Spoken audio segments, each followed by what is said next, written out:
আসসালামু আলাইকুম প্রিয় মাছ চাষী বন্ধুরা, আশা করি আপনারা সকলে ভালো আছেন। আপনারা যে সকল চাষি ভাইয়েরা আছেন যে লাভজনক জাতের এই তারাবাং মাছ চাষ করতে চান, তারা কিন্তু চাষ করার আগে অবশ্যই তিনটি বিষয় মাথায় রেখে তারপর চাষ করার চেষ্টা করবেন, তাহলে আপনি খুব তাড়াতাড়ি লাভবান হতে পারবেন। তো চলুন শুরু করা যাক আমাদের আজকের ভিডিওটি। তো আপনারা প্রথমেই দেখতে পাচ্ছেন কীভাবে তারাবাং মাছগুলো আমাদের পুকুর থেকে ধরতেছি, বা আপনারা কীভাবে তারাবাং মাছগুলো ধরবেন চাষ করার শেষে। তো আপনারা তারাবাং মাছগুলো ধরার আগে অবশ্যই আপনাদের পুকুরটি শুকিয়ে তারপর হচ্ছে রোদ্রের মধ্যে মাছগুলো ধরতে হবে। তো আপনারা দেখতেই পাচ্ছেন আমরা কীভাবে রোদ্রের মধ্যে মাছগুলো ধরতেছি। আর আপনারা যে পুকুরে তারাবাং মাছ চাষ করবেন, এই পুকুরে চেষ্টা করবেন যে কাদা কম থাকা পুকুরে চাষ করার চেষ্টা করবেন, তাহলে আপনারা হচ্ছে মাছ ধরতে সুবিধা হবে, তাড়াতাড়ি আপনি মাছগুলো ধরে ফেলতে পারবেন। তো আপনারা যে সকল চাষি ভাইরা আছেন যে তারাবাং মাছ চাষ করবেন, তারা কিন্তু এরকম পদ্ধতি অনুযায়ী মাছগুলো ধরতে পারবেন। তো আমাদের ভিডিওর দ্বিতীয় বিষয় হচ্ছে আপনারা কীভাবে অরিজিনাল তারাবাং মাছের পোনা চিনবেন এবং হচ্ছে আমরা কীভাবে পোনা উৎপাদন করে থাকি। তো আপনারা দেখতে পাচ্ছেন আমরা হচ্ছে এই মাছগুলো বিল থেকে সংগ্রহ করে আনছি, জেলে বাইদের থেকে সংগ্রহ করে তারপর হচ্ছে আমরা এই মাছগুলোকে ব্রিড করে পুনরায় আমরা পোনা উৎপাদন করে আপনাদের কাছে পৌঁছে দিয়ে থাকি। তো আপনারা অনেক চাষি ভাইরা বলে থাকেন যে ভাই তারাবাং মাছ যেগুলো অরিজিনাল এবং কীভাবে চিনবো, তো সেই বিষয়ে থাকছে আমাদের আজকের ভিডিওতে। তো আপনারা ভিডিওতে দেখতে পাচ্ছেন এগুলো হচ্ছে তারাবাং মাছের পোনা।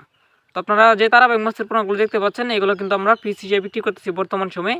আর যে মাছগুলো অরিজিনাল থাকবে এগুলো গায়ে কিন্তু দুরাকাটা দাগ থাকবে এবং হচ্ছে লেজে 3-4টা করে ফুটা থাকবে। তো আপনারা দেখতেই পাচ্ছেন আমাদের ভিডিওতে মাছগুলো কত সুন্দর দেখা যাচ্ছে এবং হচ্ছে লেজে দুরাকাটা দাগ রয়েছে বা মাছের গায়ে দুরাকাটা দাগ রয়েছে। তো আপনারা চাইলে কিন্তু এরকম সুস্থ সবল অরিজিনাল তারাবাং মাছের পোনা আমাদের কাছ থেকে সংগ্রহ করে নিতে পারেন। এই পোনাগুলো আমরা দেশের 64 জেলাতে বর্তমান সময়ে ডেলিভারি করতেছি। আর আপনি এই মাছগুলো তারাবাং মাছ মূলত আপনি খাবার ছাড়াই চাষ করতে পারবেন। তো আপনারা যে সকল চাষি ভাইরা আছেন যে খাবার ছাড়া তারাবাং মাছ চাষ করতে চান, তারা কিন্তু অবশ্যই আমাদের সঙ্গে যোগাযোগ করে এগুলো তারাবাং মাছের পোনা সংগ্রহ করে ফেলুন। আর আপনারা এখন যে ভিডিওতে যে মাছগুলো দেখতে পাচ্ছেন এগুলোর বয়স হচ্ছে মাত্র 6 মাস। 6 মাস বয়সে মাছগুলো 20 কেজি আসছে, যে মাছগুলো আমরা বাজারে বিক্রি করতে পারবো পাইকারি মূল্যে 700 থেকে 800 টাকা কেজি পর্যন্ত।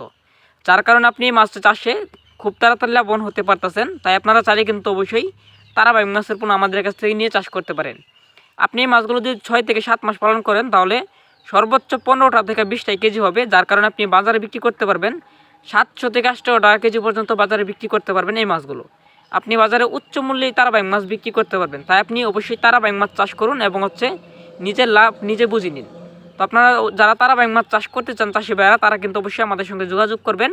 আর আমাদের হ্যাচারির ঠিকানা ময়মনসিংহ জেলা, থানা ত্রিশাল, গ্রাম দলাবাজার। এখান থেকে আমরা মূলত তারাবাং মাছের পোনা সহ দেশীয় প্রজাতির বিভিন্ন জাতের মাছের পোনা আমাদের হ্যাচারিতে আপনি পেয়ে যাচ্ছেন। যেমন হচ্ছে তারাবাং মাছের পোনা, ভিয়েতনামি শোল মাছের পোনা, দেশি শিং মাছের পোনা, ভিয়েতনামি কই মাছের পোনা, মনোসেক্স তেলাপিয়া মাছ, থাইপাঙ্গাস, এছাড়াও বিভিন্ন পদের মাছের পোনা আপনারা আমাদের হ্যাচারি থেকে পেয়ে যাচ্ছেন। তো আপনাদের যাদের মাছের পোনা প্রয়োজন অবশ্যই যোগাযোগ করবেন এবং হচ্ছে মাছ চাষ সম্পর্কে যে কোনো তথ্য জানতে আমাদের হ্যাচারিতে আপনি যোগাযোগ রাখতে পারেন। ভিডিওটি ভালো লাগলে অবশ্যই শেয়ার করে দেবেন। সকলে ভালো থাকবেন, সুস্থ থাকবেন, ধন্যবাদ।